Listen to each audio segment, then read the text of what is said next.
ये राशन और ये शौचालय और मकान बीजेपी वाले कह रहे हैं जो हम दिए गांव-गांव में बड़ा काम कर रहा है। हाँ, काम तो कर रहा है। ठीक है, बीजेपी का काम एक ही हमें जमा है, जो बॉर्डर सुरक्षा। यहाँ का कुछ नहीं, सीधे बॉर्डर है का चिंता। अरे सारे जो है जो कर रहा है वही कर रहा है, कि अब क्या बताऊं। जमीन भी यहाँ का क्या कर रहा है। अरे दो बार गल्ला दे रहा है गरीबों को खाने के लिए, वो तो अच्छी बात है। सीधे देश के बॉर्डर की चिंता कर रहा था। अरे भैया, बॉर्डर का कांग्रेस जो था, बॉर्डर ऐसी व्यवस्था थी। अभी बताइए, अभी देश के नागरिक हैं। अरे कौन बॉर्डर पे गए हो आप? हम कौन बॉर्डर पर नहीं गए थे। यही तो बैठे बैठा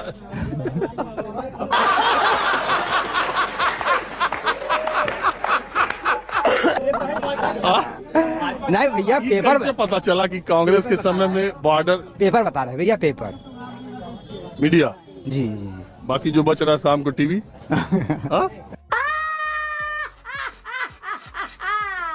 झूठ की मंडी नारायणगढ़ और झूठ की मंडी भारतीय मीडिया।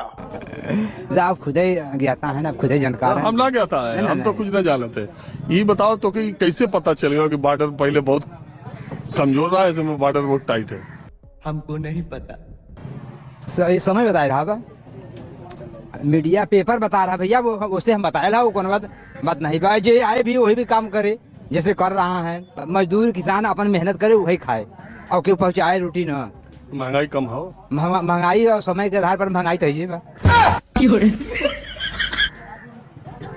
तो महंगाई पे वोट ना, महंगाई पे वोट अब जनता वोटिंग करेगी, हम आप थोड़ा वोटिंग करेंगे।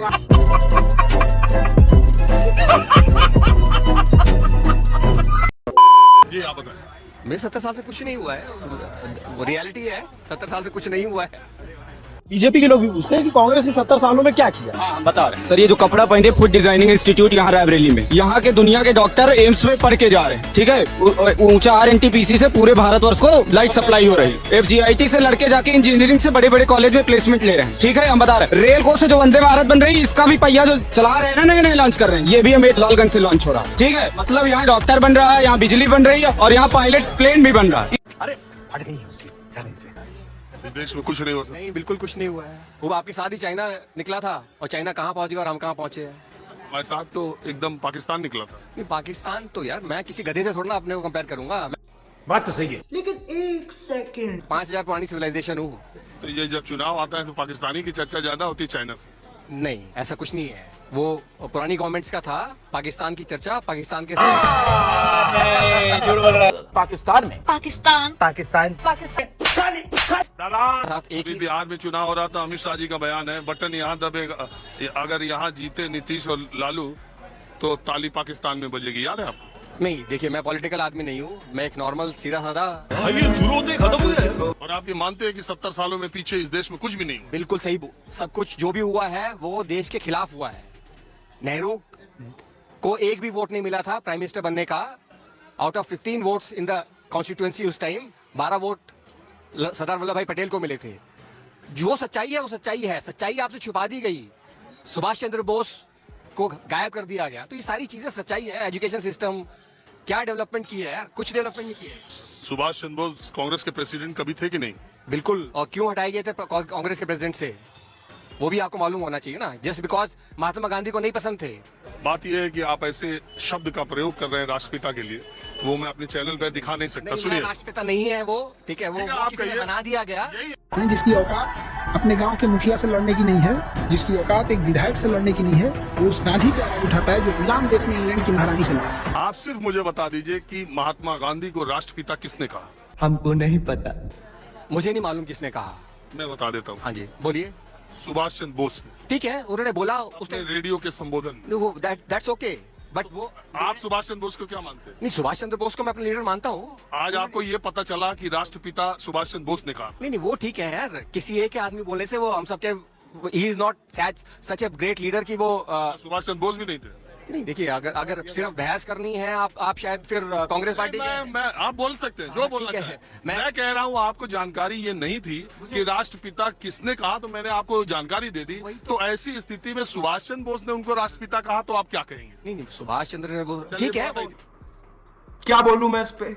और अभी तो रुको, क्लाइमैक्स अभी बाकी। हाँ, आप क्या कह रहे हैं? सर मैं ये कह रहा हूँ जैसे सर जी कह रहे हैं कि 70 साल में कुछ नहीं किया, इन्होंने 8 साल में सारा सामान भेज दिया उनका, लाल किला किराए पे दे दिया, कुतुब मीनार किराए पे दिया, इनसे बोलती दो चीजें भी नहीं संभली गई, हर चीज भेज दी, रेलवे भेज दी, हवाई यात्रा पार्लियामेंट एयरपोर्ट भेज दिया, ये कह रहे 70 साल में कुछ नहीं किया। क्या हो गया?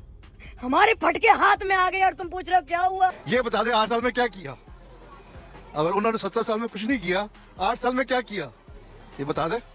हमको कुछ नहीं पता। सर दिमाग से हम लिया कहीं 70 साल में सब कुछ भेज दिया जो उन्होंने बनाया था। भाई तो देश में बहुत बड़ी आबादी है होगी ना जो ये कहती है कि असल में तो हम 2014 में आजाद हुए। एक विपक्ष अटल बिहारी वाजपेयी जी प्रधानमंत्री का था और उनका वो स्टेटमेंट मैं आज तक सुनता हूँ, जिस स्टेटमेंट में उन्होंने लोकसभा में खड़े होकर ये कहा था कि अगर कोई ये कहता है कि देश में विकास नहीं हुआ तो ये देश के पुरुषार्थ को नाकारना होगा। ये बड़ी अच्छी बात कही है। मेरे 70 साल से कुछ नहीं हुआ है, वो रियलिटी है, 70 साल से कुछ नहीं हुआ है। कौन है ये लोग? हमारे यहाँ ऐसा ही होता है। 1 मिनट आप नहीं बोलेंगे, सुनेंगे। यूपीएससी को कहते हैं उत्तर प्रदेश सर्विस कमीशन। क्या जानना चाहते हैं आप? आपका नाम क्या है? पहले मेरा नाम गौरी शंकर मिश्रा है। Very good. ये जानना चाह रहे हैं कि रायबरेली के लोकसभा चुनाव का माहौल क्या है। कोई एक बात आप हो रहा है, अगर रायबरेली लोकसभा की बात करते हो तो रायबरेली लोकसभा की बात है कि हम तो बीजेपी को देंगे। ठीक है। ऐसे ही श्रीमान जी कह रहे थे कि बेरोजगार को नौकरी नहीं मिलती, 10 तो पढ़े लिखे को बुला लिया आप। मैं उनसे कहूँ कि इंटरटेनमेंट की स्पेलिंग बता दो, उनसे कहूँ इंटरमीडिएट की स्पेलिंग बता दो, उनसे कहीं इंटरनेशनल की स्पेलिंग बता दो, उनसे कहूँ एक्सरसाइज की स्पेलिंग बता दो, उनसे कहूँ एक्नॉलेजमेंट की स्पेलिंग बता दो, या जिस परीक्षा के लिए जा रहे हैं उस परीक्षा का जो है सब्जेक्ट उसका फुल फॉर्म बता दो। अभी बता दे भाई, अभी बता दे। आप देखिए कितना एग्जाम पर्चा लीक हो रहा है। नहीं, पर्चा जो लीक हो रहा है उस पे कहीं न कहीं तो दूसरी पार्टियों का भी तो काम है।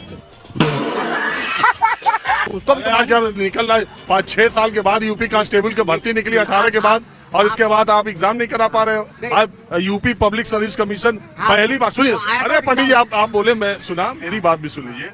पहली बार देश के इतिहास में ऐसा हो रहा है कि यूपी पब्लिक सर्विस कमीशन की जो एग्जाम होने थे 3 महीने थे, 3 एग्जाम होने थे।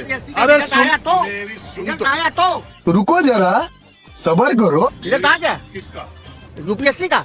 अभी मजा आने वाला है क्योंकि चाचा जी कह रहा था कि अभी पढ़े लिखे को सामने लाओ, उसे फुल फॉर्म नहीं पता होगा, और यहाँ पे चाचा खुद ही यूपीएससी का फुल फॉर्म गलत समझ बैठा हुआ है। मैं क्या बोल रहा हूँ पूरा Uttar Pradesh public service commission, UPSC का ही तो बोल रहा हूँ मैं। अरे सुनो पंडित जी, बोलिए। यूपीएससी का हाँ, मतलब तो वही है जो आप बोल रहे हो, वही है यूपीएससी जो आप बोल रहे हो वही है।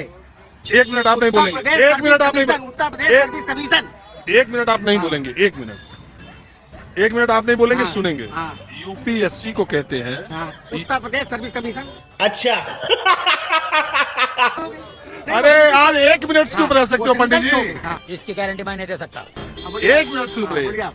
यूपीएससी को कहते हैं यूनियन पब्लिक सर्विस कमीशन, संघ लोक सेवा आयोग, आयोग, वो दिल्ली में है और वो अखिल भारतीय स्तर की नौकरियों के लिए इम्तिहान लेता है। अब आता है यूपीपीएससी, उत्तर प्रदेश लोक सेवा आयोग, जो उत्तर प्रदेश में राजपत्रित अधिकारी। 1 मिनट सुनो। आयोग जहाँ पे लिखा हुआ है, श्रीमान जी आप कितना पढ़े बोले आप बताइए। और जब राजीव रंजन जी ने उनकी गलतफहमी को दूर कर रहा है तो राजीव रंजन जी के ऊपर ही भड़क रहा है चाचा। लोक सेवा आयोग जो आयोग आता है पूरे भारत का होता है, एक राज्य का नहीं होता है। उठा ले रे देवा, उठा ले रे बाबा। हर अच्छा, ठीक, राज्य में लोक सेवा आयोग है, हर राज्य में। धन्यवाद, नमस्कार। चाचा को शायद नहीं पता कि ये राजीव रंजन जी से बात कर रहा है। आपको अपने अलावा कोई पढ़ा लिखा दिखाई दे रहा है? तो आपको लगता है मोदी से कोई टक्कर नहीं है? कोई टक्कर नहीं है। ठीक है। आपको क्या लगता है कि मोदी ने क्या ऐसा किया जिससे कोई टक्कर नहीं ले पाया? मोदी ने ऐसा किया जो किसी ने नहीं किया। जैसे कि सारा जो जितने भी गुंडे बदमा जितने भी जो क्रिमिनल थे, जो कंस्पायरेटर थे, जो पैसा लूटते थे देश का, उनको सारों को ठिकाने लगा रखा है। क्या बात कर रहे रे बाबा? नीरव मोदी को, माल्या को, ललित मोदी को, उनको ठिकाने लगा। यस, ऑल कांग्रेस के क्रिएटर थे, वो क्रिएटर थे और मोदी ने ठिकाने लगा दी सब। किसके शासन में वो विदेश गए? विदेश जाना है तो कोई बात नहीं, विदेश जाना है। आगे किसके शासन? आगे तो भागे किसके शासन में किया, तो पैसा तो उनके शासन में किया था। यहाँ से गए किसके शासन में? नाम तो बता दो यार, किसकी सरकार में? मैं नहीं बताऊंगा। वो तो कभी भी कोई भाग सकता है। और नाम तो बता दो किसकी सरकार में ये नीरव मोदी, मेहुल चौकसी, विजय माल्या और ललित, किसके सरकार में ये देश से गए? आप मेरे को ये बताइए, कांड किसके शासन में किया इन्होंने? किसके साथ? यूपीए में, यूपी पीछे में। हाँ तो उन्होंने किया ना। अब आगे का विदेश का? हाँ तो अब आ तो रहे हैं, वहाँ से पकड़ पकड़े ला रहे किसके शासन में गए? नाम तो ले लो यार। नाम आपने लिया नहीं गुरु, लेकिन चलिए कोई बात नहीं। तो अब आप दूसरा काम बताइए। मैं आनंद मोहन जी आज रिलीज हुए हैं जेल से। जी कृष्णैया जो IAS ऑफिसर थे, उनका मर्डर कराने वाले कौन थे? इन्होंने उनको शूट कराया था आनंद जी आनंद ने। एक कोर्ट ने उनको फांसी की सजा सुना दी और आज जो नीतीश जी ने उनको रिलीज कर दिया। क्या है बड़े कानून के तहत है? अब ये कानून तो मेरे को नहीं पता। ऐसे कोई रहता है कि जो मर्डर करा रहा है सरेआम 15 साल बाद जेल में रहने के बाद उसको रिलीज कर दो? बड़ी अच्छी बात कही है। केस ये है, बिल्किस बानो का नाम सुना आपने? हाँ सुना है। उनके रेप के आरोपी और 7 हत्या के आरोपी 11 लोगों को गुजरात सरकार ने रिहा किया था, आपको मालूम है? हाँ मालूम है। वो ठीक था? नहीं ठीक क्या था, वो भी कानून किसी प्रक्रिया के थ्रू ही किया है रिलीज। कौन है ये लोग? यही प्रक्रिया यार लगी। नहीं वो तो सरेआम मर्डर था ना, सबको हो गया। वो क्या था? वो क्या था? बिल्किस बानो के परिवार वालों की हत्या, वो आदमी नहीं थे। वो उन पर वो नहीं परिवार है। रेप किया उस औरत का और उसके परिवार के 7 लोगों का 11 लोगों ने मर्डर किया। कोर्ट ने सजा सुनाई, 14 साल जेल में रहे। और जब गुजरात सरकार ने उनको बाहर जाने का, चुनाव से पहले बाहर निकालने का फैसला किया और निकले तो उनको माला पहनाइए, वो ठीक था? हमको नहीं पता।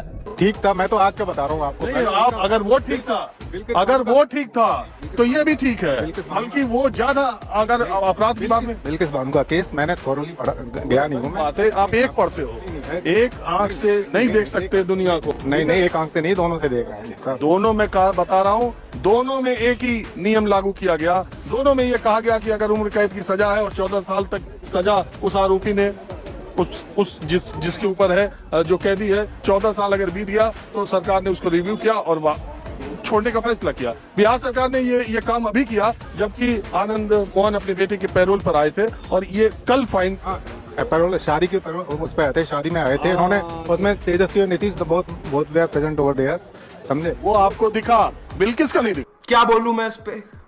क्या बोलूं क्या मैं इस पे? अगर आपको वीडियो पसंद आता है तो लाइक, शेयर एंड सब्सक्राइब जरूर करें और इस वीडियो के बारे में आपका क्या ख्याल है नीचे कमेंट बॉक्स में अपना राय जरूर रखें।